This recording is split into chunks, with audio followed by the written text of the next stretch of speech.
Je me tiens ici, au milieu d'un après-midi de mars 2025, alors que la lumière du soleil s'estompe sur les rues familières de la petite ville où je vivais avec Lina. Le vent soufflait, apportant le froid du printemps mourant, mais pas assez pour apaiser le froid dans mon âme. Cela fait presque 2 ans que Lina a disparu et 1 an que j'ai appris la vérité sur sa mort. J'ai gardé ce secret pendant si longtemps, caché dans les coins les plus profonds de mon cœur.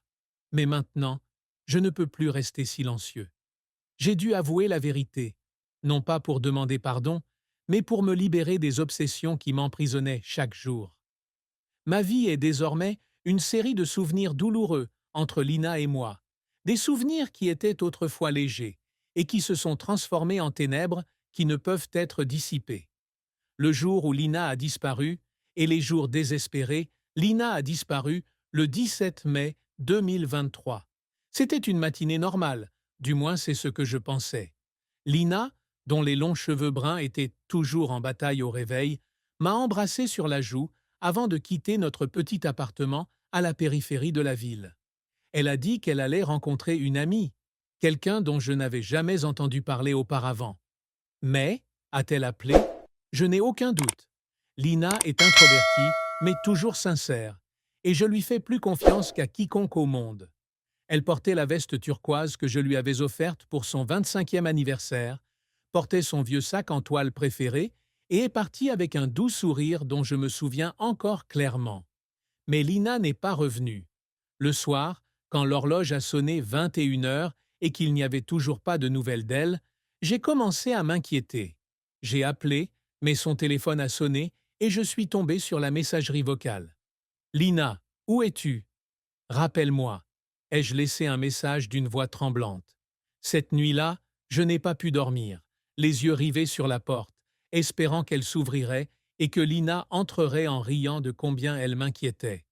Mais la porte resta silencieuse et la peur commença à s'insinuer en moi comme un serpent venimeux. Le lendemain, je me suis rendu au poste de police pour signaler la disparition.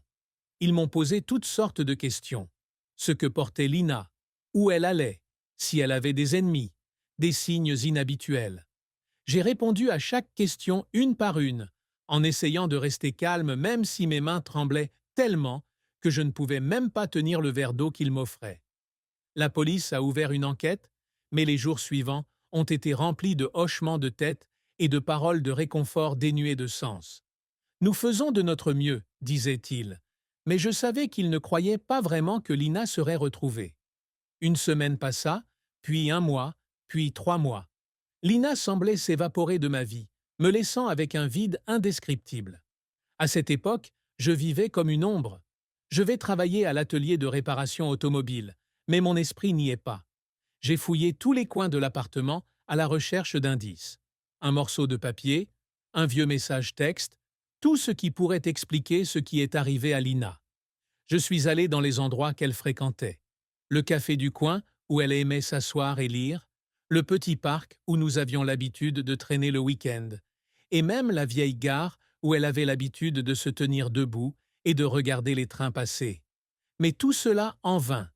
Lina a disparu, et j'ai commencé à me blâmer. Si j'avais posé davantage de questions sur mais, si j'étais parti avec elle, si je ne l'avais pas laissée partir seule, les choses auraient-elles été différentes?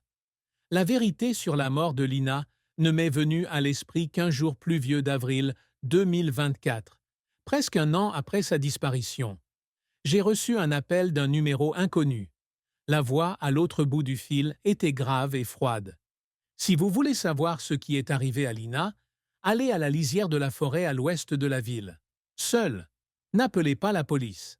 Je ne sais pas qui est cette personne, mais il y a quelque chose dans cette voix qui me fait croire qu'elle connaît la vérité. Je n'ai pas hésité. Je me suis précipité hors de la maison, le cœur battant dans ma poitrine.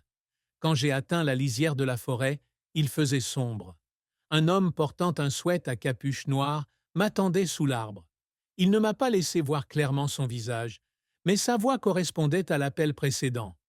Lina est morte, dit-il sans émotion. J'ai senti mes jambes trembler, mais j'ai quand même demandé « Pourquoi? Qui a fait ça ?» Il gloussa, un son sec, comme des feuilles mortes écrasées. Tu te crois innocent, Tao?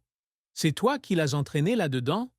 Ces mots étaient comme un couteau qui transperçait mon cœur.